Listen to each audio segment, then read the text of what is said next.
Esto se va como cuadrando. Muy buen día a todos. Muchas gracias al grupo de residentes por la invitación a este tipo de simposios, me parecen importantísimos, en el que todos podamos venir aquí a compartir conocimientos. Como decía, en realidad estas cuestiones académicas deben ser compartidas. Esto no es una exclusiva de escuelas o algo, sino deberíamos de aglutinar escuelas como lo que estamos tratando de hacer en los programas de cuidado intensivo. Bueno, el doctor Fernández ya había hablado algunas cosas de líquidos acá con respecto a esto. Muchas gracias por ponerme a hablar de algo de lo que todavía no se sabe, ¿sí? Pero pues vamos a tratar de dar, digamos, algunas cosas digamos, de conocimiento, por lo menos hasta octubre de este año. Bueno, acaba de salir alguna que puse ahí la diapositiva también, con respecto a este tema que es bastante interesante. No se ve en todo lado, pero pues en cierto tipo de población, y ahí me toca manejar ese tipo de población, en el suroccidente, en la parte del hospital de Kennedy, manejamos estos cuadros de nutrición. Y ya nos hablaban de la carga de la enfermedad, y esa carga de enfermedad sigue siendo, ¿cuál es el punto? Acá, sí. Y esa carga de enfermedad sigue siendo grande. Y se están tratando de crear, digamos, pautas, o hay pautas que está haciendo la Organización Mundial de la Salud para tratar de disminuir la mortalidad, que sigue siendo alta. Y seguimos teniendo problemas con esto. Aquí vemos, vean, la cantidad de 52 millones de pacientes con cuadros de nutrición severa que tenemos a nivel mundial. Y se supone que en el manejo de este tipo de pacientes, con las guías que les voy a mostrar, ya les mostraron algunas de la Organización Mundial de la Salud y por qué debemos disentir de pronto un poco con respecto a ellas, de que la mortalidad debiera bajar al 5%, y seguimos teniendo mortalidades del 20 y el 25% que siguen siendo definitivamente inaceptables. Estas son de las últimas de vigilancia y análisis de riesgo de salud pública, el protocolo de vigilancia de nutrición en menores de 5 años. Ha ido disminuyendo, como podemos ver aquí, la tasa y la mortalidad, pero todavía sigue siendo en realidad bastante alta, y yo creo que de esto hay bastante subregistro. ¿Y por qué creo que hay subregistro? Mire simplemente esta de la mortalidad por desnutrición en menores de 5 años de la localidad de Kennedy, en la que no estamos teniendo esta mortalidad, según las últimas estadísticas del 2013, cuando mensualmente nos estamos reuniendo en los COEs, en la Secretaría de Salud, a hablar de este problema de nutrición y los problemas agregados a cada uno de ellos. Creo que más de uno me ha escuchado, cuando hablo con fellows o los estudiantes y demás de una conferencia o algo, de que muchos de los pacientes que recibimos en la unidad de cuidado intensivo son el fracaso de lo que no hemos hecho antes. O sea, es el fracaso de lo que es la medicina a nivel primario. Y esto yo lo coloco acá. Es un paciente al que se le ha quitado la paz, se le está vulnerando el derecho humano básico, que es simplemente el de la alimentación. Y estas son fotos de pacientes que hemos tenido en la unidad de cuidado intensivo de Kennedy. Ya nos había mostrado un escenario clínico. Aquí le estamos agregando problemas todavía un poco más delicados. Y nos pueden llegar de este tipo de pacientes. 1 año 6 meses, sexo masculino, a veces no tenemos una historia muy completa, dice que llega porque está con cuadros de 7 días de deposiciones líquidas abundantes, segunda definición de la OMS con respecto a los cuadros de diarrea. Hay muchas definiciones con respecto a esto, pero cuando uno va a aplicarlas, se ve uno como abrumado y se ve uno como ante un laberinto y como para dónde voy a pescar yo en el manejo de este tipo de pacientes. Por supuesto, 7 kilos, 70 y lo que normalmente podemos encontrar dentro del examen físico. Creo que el examen físico y la semiología sigue siendo una situación importante incluso en el paciente crítico. En mi año sabático me dediqué a hacer eso, lo que era la semiología, arte olvidado en el cuidado intensivo, y en realidad es algo que los médicos como que estamos olvidando. Tiene dificultad respiratoria, pulso rápido y débil, ya nos lo habían mostrado, perfusión distal 4 segundos, pliegue abdominal presente, eso será o no será, queritis angular, dermatitis perineal severa con ulceración, somnoliento. Está como grave. Yo no creo que sea acetaminofén para la casa, ¿sí? Entonces, ¿qué preguntas? Siempre que nos veamos enfrentados a un paciente, siempre tenemos que resolvernos preguntas. Tenemos que estar haciendo preguntas, qué es lo que tenemos que ver, y siempre de una manera sistemática y organizada, no atropellar. Entonces, tenemos un paciente en estas condiciones, como ustedes lo ven acá, un poco dramáticas, me disculpan, pero pues ese es el dramatismo de la desnutrición en nuestros niños, que no debiéramos de estar viendo. Si es lo que estamos viendo en Bogotá, imagínense la mortalidad en La Guajira y la mortalidad en Chocó, que son los dos departamentos que más sufren esto, es de una tasa del 40. Imagínense ustedes este problema. Ustedes miren todo lo que este paciente puede llegar a tener. Esto será lo de la desnutrición o de la deshidratación. Está con un problema, una falla cutánea, fuera de eso se está agregando a eso. O sea, además de que está choqueado eventualmente, de pronto, fuera de eso está perdiendo líquidos como si fuera un quemado, y está perdiendo una cantidad de elementos, de proteínas, de electrolitos, de alteración a nivel ácido básico y demás. Entonces decíamos, ¿qué preguntas debemos contestar ante este tipo de pacientes? ¿Qué condiciones clínicas deben reconocerse en él? Estar en dificultad, estar en un cuadro de choque, estar en una falla cardiorrespiratoria, ¿qué es lo que eventualmente debo hacer con él? ¿Cuál creo que sería la mejor aproximación de acuerdo a la evidencia existente? Que en últimas va a ser como en la opinión del experto, porque les voy a mostrar que la evidencia no es muy contundente en este tipo de pacientes. Y algo importantísimo, siempre hemos insistido en la fisiología del paciente. La fisiología alterada va a llevar pues, a estos eventos fisiopatológicos, que es lo que nosotros debemos tener en cuenta para poder hacer un manejo racional en este tipo de pacientes. Entonces empezamos a tener algunas dificultades. ¿Cómo hacer el diagnóstico de choque en un paciente? Desnutrido, por supuesto. ¿Sí? Entonces ya empezamos a ver, estos son del año 99 de la OMS, perdón, signos clínicos de hipotermia, enoftalmos, pulsos radiales, extremidades, diuresis, estado mental, hipoglicemia. Y aquí hay algunas cosas interesantes para tratar de ver si el paciente en realidad lo que está haciendo es un cuadro de choque por una deshidratación o está haciendo un cuadro de choque por un cuadro infeccioso y el choque séptico, como lo veíamos. Y a veces esta parte del diagnóstico del choque séptico no se aplica mucho, incluso las guías de mayo del 2017. Entonces vamos a ver qué es lo que básicamente nos sirve en este tipo de pacientes. Esto creo que todos los residentes de pediatría lo conocen, la famosa serie de la JAMA. Este paciente está deshidratado, que en realidad ¿cuál es una serie de signos? Ahora no nos preocupemos porque este año me están diciendo, ¿sabe que los signos clínicos son a veces, digamos, no adecuados para poder hacer el diagnóstico certero de cuánto es la cantidad de líquidos o el estado de deshidratación de un paciente? Y entonces son otras cosas. Ya están hablando hasta de ecografías para poder hacer diagnóstico de deshidratación, pues tampoco nos tenemos que preocupar ni asustar por eso. Entonces, ¿qué signos en realidad son los que vamos a tener con este tipo de pacientes desde el punto de vista nutricional? Disculpen esta diapositiva, pero y aquí está la referencia bibliográfica, sería interesante que lo tuvieran y lo podemos discutir de contramataria.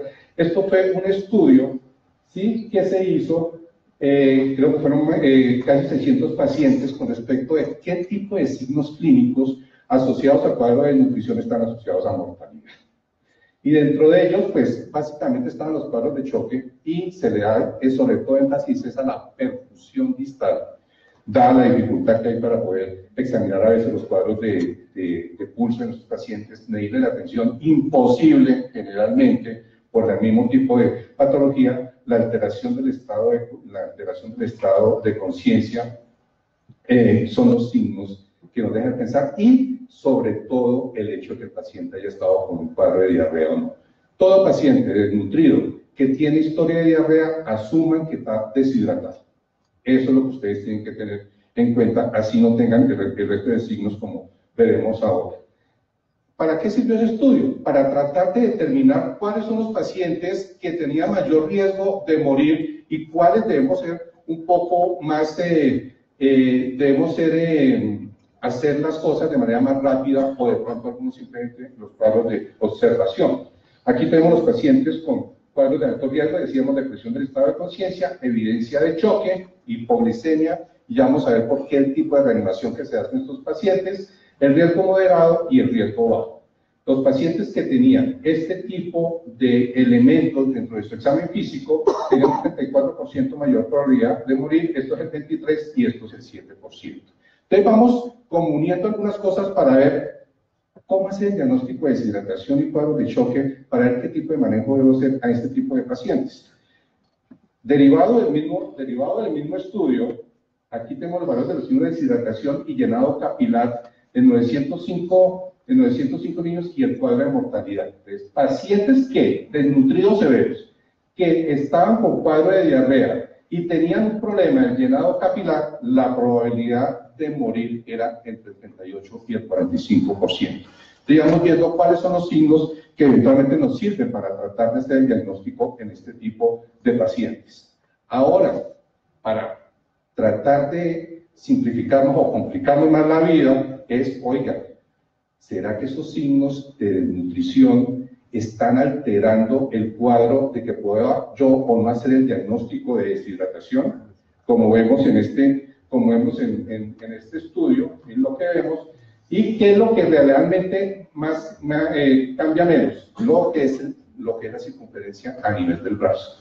¿Por qué? Porque aquí se ve incluso los pacientes que se les hacía un diagnóstico incluso de desnutrición severa una vez había manejado el cuadro de la deshidratación que yo había hecho el diagnóstico, en realidad solamente quedaban entre el 19 y el 28% con ese tipo de signos. Entonces, ya también tenemos dificultades con eso, que nosotros estamos acostumbrados en cuestión del pliegue y de pronto la recuperación del peso o no en estos pacientes con desnutrición.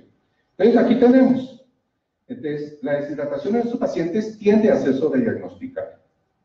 La severidad también se sobreestima en muchos de estos tipos de pacientes. Y ojo con esta severidad, porque eso hace que seamos de pronto un poco más agresivos en el manejo, y esto no es adecuado en este tipo de pacientes. Los signos como el pliego cutáneo, como habíamos visto en las diapositivas, el enoptalmos y la apariencia del niño no son criterios exactos para hacer el diagnóstico de deshidratación en los pacientes con cuadros de desnutrición. La pérdida del tejido celular subcutáneo hace que tengamos dificultades para este tipo de diagnósticos, y la irritabilidad, letargia y la inconsciencia pueden ser debidos a lo que yo le llamo el sexto signo vital, que es el cuadro de la hipoglicemia. Todos estos pacientes, además de estarlos examinando al tiempo, así como el antibiótico, así como decían que antes de sentarme a escribir tengo que estar manejando al paciente, le están haciendo ustedes un cuadro de glicemia. Y lo que les decía, es seguro asumir que los pacientes con desnutrición e historia de condiciones líquidas tienen algún grado de deshidratación. La historia más una serie de sumas, pues por supuesto me va a permitir a mí evaluar qué hacer. Aquí tenemos deshidratación severa en pacientes desnutridos, lo que les decía, que salió ahora en octubre ahora del 2017, un artículo bastante interesante acerca de las alteraciones y cómo hacer diagnóstico de deshidratación en pacientes desnutridos. Entonces, deshidratación severa, alteración de la conciencia, el paciente no bebe líquidos, y algunos dicen que signo de pliegue positivo, pero ojo con esto, ojo con esto. Aquí estamos hablando de deshidratación, no estamos hablando del cuadro de choque. Algún grado de deshidratación, o el paciente no tiene ningún cuadro de deshidratación. Entonces, ¿qué escenario clínico tenemos en este paciente? Podemos decir que, dadas las alteraciones clínicas y fisiopatológicas, podríamos decir, oye, este paciente parece que tiene un cuadro de choque. Y entonces, ¿ahora qué? Que si le pongo poquito, que si le pongo mucho, que la cuestión de la rapidez. Hay unas preguntas que el profesor Fernández las había colocado ustedes ahora cuando estaba hablando del cuadro de sepsis. Entonces, lo mismo. ¿Cuál es la mejor vía de administración de líquidos para este paciente? Oral, intravenosa, ¿cómo se la voy a colocar? ¿Qué tipo de líquidos? Y ahí sí vamos a ver las dificultades, entonces, que las cuestiones de balanceadas o demás, y el volumen que debe administrarse y en cuánto tiempo. Si el glicocálice en los pacientes con cuadro de sepsis se ve alterado, en estos pacientes no se han hecho estudios, pero se lo imagina uno que están fisiológicamente bien alterados, entonces ya empezamos a tener una serie de dificultades al respecto. Y lo primero que a uno le preguntan siempre en las revistas y demás cosas es, oiga, ¿qué evidencia hay con respecto a las guías actuales? Debemos aprender de otros estudios clínicos en pediatría, es decir, podemos extrapolar eso que se han hecho en pacientes sanos o en pacientes infectados con nuestros pacientes desnutridos y con cuadros de diarrea y de nutrición. Y yo creo que para tratar de responder eso, yo digo esto, podemos tener un problema mayor de lo que nosotros estamos pensando. La cosa de pronto puede que no sea tan fácil en realidad. Y entonces estamos bombardeados. Entonces el manejo del dengue, el manejo del paludismo, las guías NICE del 2015, la comparación de los líquidos para el manejo del choque y pacientes con problemas de nutrición, entender la aproximación del líquido en pacientes con comorbilidad, y en este estamos hablando de los cuadros de nutrición, los estudios randomizados de la albúmina, la salina, perdón. El papel del estudio del 99, el profesor Carcino, las guías de reanimación de la Organización Mundial de la Salud. O sea, tenemos una serie de cosas, y esta terapia hídrica en pediatría, y yo le coloqué aquí la historia que hemos sufrido, porque en realidad todavía estamos como en este proceso de la historia con respecto a cómo debe ser el manejo de este tipo de pacientes. E interesante, solamente para aquí repasar algunas cositas. Las guías que siempre estamos acostumbrados desde el 90, 2012 y ahora 2017, con respecto a cuál debe ser la cantidad de líquidos que se deben colocar, mire, se basaban básicamente en 43 niños. Esos son los estudios con los cuales se basaba este tipo de recomendación. Debe basada con expertos, evidencia muy pobre, ¿sí?, en los cuales intervino el profesor Carcino. O sea, esos fueron los estudios que nosotros teníamos para el paciente séptico pediátrico que no estaba desnutrido. Entonces, imagínense las dificultades que tenemos en la evidencia con respecto al paciente desnutrido.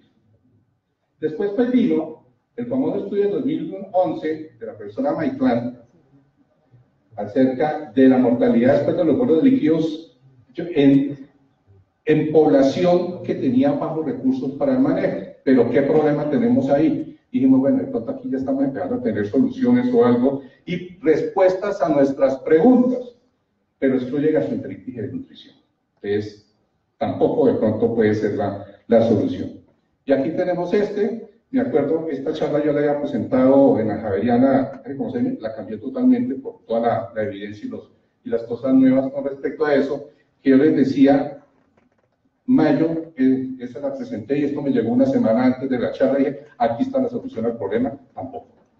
¿Sí? Tampoco, porque seguimos con la cuestión, a pesar de esa evidencia en 2011 y todas las cosas, bolos de 10 a 20 mililitros por kilo en este tipo de pacientes. De hecho, la Organización Mundial de la Salud, a pesar de esa evidencia que se está teniendo con respecto, sobre todo, en el manejo de pacientes donde no hay muchos recursos, no tengo una unidad de cuidado intensivo al lado para colocar, ventilarlo, colocar el soporte restrictivo y demás, todavía en el 2013, y estas son las guías que tienen para los médicos, sigue recomendando esos bolos de 20 mililitros por kilo. Y además, ¿qué líquidos se deben emplear? Entonces, también empezamos en cuál es el cristalino ideal, cuál es la elección del paciente crítico, estudios randomizados, la fase 2 de la reanimación isotónica que se hizo en pacientes. Esto fue el estudio del 2010, esto fue antes del New England Journal of Medicine, de las soluciones para la acción con dengue, cuál es la elección de líquidos para la reanimación, y entonces seguimos teniendo exactamente la misma situación que tenemos que individualizar a los pacientes. El tipo de líquidos de acuerdo a las bases fisiológicas y de acuerdo a la evidencia clínica. ¿Qué tiene mi paciente? ¿Qué es lo que le voy a colocar? Estas no son fórmulas de cocina, no son recetas de cocina en realidad. Es como tratar de sostener, es como cuando cuando presentamos una diapositiva que yo siempre tengo en estas charlas, en esta nueva venta, acerca del que el riñón del niño sabe más que el cerebro del médico, entonces lo que tenemos que tratar es de sostener esa función de ese riñón para tratar de que nos permita despacer en tuertos en caso de que metamos las de caminar en cuanto a este tipo de manejos. ¿Hay evidencia para el manejo de líquido en estos pacientes? Pues mira, las guías actuales recomiendan la reanimación oral con soluciones con bajo contenido de sodio, ya voy a comentar por qué, reservar suelos líquidos endovenosos para los pacientes desnutridos que presentan cuadro de choque, y el problema es que esas recomendaciones tienen poco nivel. Hasta este año, artículos bien interesantes, como le voy a comentar, una revisión sistemática que hizo la profesora Maitland también, que esa cuestión de que por qué tiene que ser el sodio bajo en los pacientes desnutridos, y me da culpa, yo he enseñado también eso durante muchos años, cuando no hay ninguna, digamos, ningún estudio en el cual se haya basado ese tipo de elementos.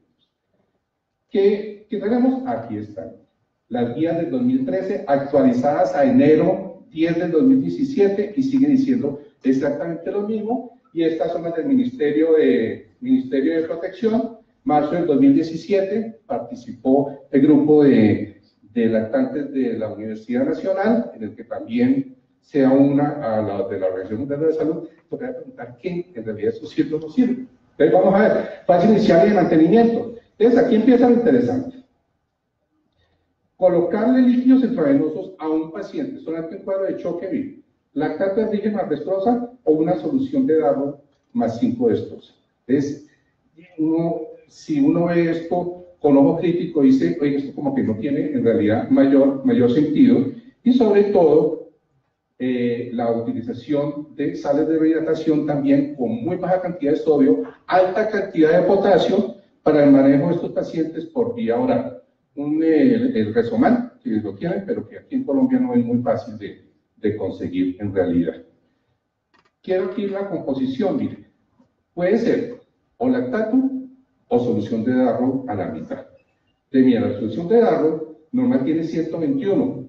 Entonces, ¿cómo así que puedo manejarlo con 130 o con 61 de manera indistinta sin que haya ningún tipo de problema, ningún tipo de dificultad? Que es lo que en realidad muestran los estudios. Y entonces no hay mucha evidencia. Esta de octubre 3 del 2017, aquí está, es una revisión sistemática, 580 estudios, de los cuales solamente se utilizaron estos 4. Ahí están las referencias bibliográficas, y de los cuales son 830 pacientes en total, 2 de ellos randomizados, los otros básicamente son estudios de cohorte observacionales. ¿Qué es lo que muestran y lo que compararon? Fue la mezcla de lactato, la mezcla de Darrow, la cuestión de oral. Hay un estudio ahí de cólera en el que se utilizaron 3 mezclas desde el punto de vista oral, y básicamente, ¿qué es lo que se veía? No se desarrollaron en ninguno de ellos, independiente de los bolos y el volumen que se recolocaran. Incluso los de cólera se alcanzó a poner bolos hasta de 130 cc por kilo, y no se presentaron lo que siempre creemos que es el problema a nivel renal y el problema de que como hay difusión miocárdica, te va a ser edema pulmonar, va a ser falla cardíaca. No se presentó ningún signo de ellos de edema pulmonar o de disfunción miocárdica o de cuadro de choque de fase inicial. Uno de ellos incluso se hizo con ecocardiografía en estos pacientes. Pero la mayoría, a pesar de que no hacía en la fase inicial, el 80% se seguían muriendo, porque a las 8, a las 12 y a las 24 horas todavía tenía signos clínicos de cuadro de choque. La respuesta de pronto está en estas guías, de pronto no. Lo que sí hay que hacer y hay que individualizar es, si yo decidí colocarle líquidos a estos pacientes, es estar la revaloración. Yo no puedo colocar a algún paciente, irme, acordarme a las 6 horas de que le hice alguna cuestión. No, estos son procesos de evaluación, categorización, intervención y reevaluación constante en este tipo de pacientes. Y una de las cosas que aumenta la mortalidad en ellos es que puede hacer un cuadro de sobrecarga de volumen, con poco o con mucho volumen, sobre todo por el problema a nivel cardíaco. Entonces, hay que estar revalorando esto, la ganancia de peso. Es la que yo estoy esperando creo que tenía una deshidratación del 10%, entonces estoy recuperando ese 10%, o no, ya voy en 20 o en 25 o en 30%, entonces de pronto ya me está yendo la mano. El que mejore la frecuencia cardíaca respiratoria ya no lo habían mostrado, eso es uno de los signos iniciales para poder hacer, saber que estoy haciendo las cosas bien. Si está aumentando posiblemente lo que el paciente está en una falla respiratoria, el volumen urinario, acuérdense el gasto cardíaco es el desarrollo del volumen urinario, pero que en niños desnutridos, podemos profundizar un poco más en la mesa redonda, podemos llegar a tener problemas por los cuadros tubulares, los cuadros a nivel glomerular. La hepatomegalia, por lo menos que crezca con respecto a la que tenía, de hecho algunos protocolos dicen, ¿sabe qué? Coja un máster, mírele dónde está el hígado, cuando le empieza a hacer la reanimación de paciente desnutrido, y si empieza a aumentar de ahí, el problema es delicado, porque muchos de ellos pueden tener hepatomegalia por su problema de infiltración a nivel graso. Y la frecuencia de las apariciones y la presencia de vómito. Se recomienda aquí cada 30 minutos por las primeras 2 horas, después horario por las siguientes 4 o 12 horas, pero yo creo que esto hay que individualizarlo con el paciente. ¿Cuál era la tercera pregunta que nos habíamos hecho? Considerar algunos mecanismos fisiopatológicos de la regulación hídrica de los pacientes con desnutrición severa. Entonces, aquí está, y esto es interesantísimo porque desde los años del siglo pasado 50, los clásicos, como nos dicen los residentes, se habla de estos cuadros del sodio y demás, pero mire que el último estudio con respecto a esto es del año 90. ¿Esto ya es la alarma? ¿Sí? Regálame 2 minutos. ¿Sí? Con respecto a que tiene aumento del sodio intracelular. Y sí, se hicieron estudios, sobre todo en los jamaiquinos y por ahí en Haití, en que mostraba eso, pero no parece tener ningún tipo de relación con respecto al tipo de manejo. Acuérdense del compromiso multiorgánico de nutrición severa, y aquí lo que nos interesa es la parte cardiovascular, y mire que le tengo interrogado.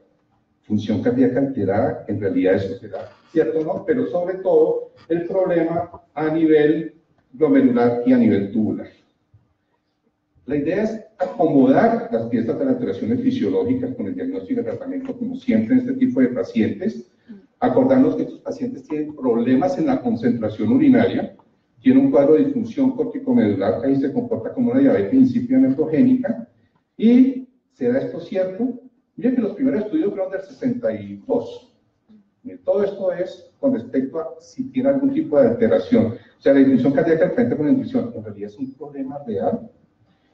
Este es un estudio que hizo en 2017 con respecto al tipo de manejo. Esto es una cosa rápida en el que no se mostró ningún tipo de problema de disfunción. De hecho, mejoraba la fracción de eyección ventricular en este tipo de pacientes. Este es como, digamos, lo que se propone de acuerdo a al tipo de diagnóstico acerca de los bonos que se deben colocar en los pacientes. Yo creo que el mejor tratamiento de esto definitivamente es la prevención. Yo les agradezco mucho por haberme permitido compartir con ustedes, y yo creo que en la mesa redonda podemos hablar de algunas otras cosas. Muchas gracias.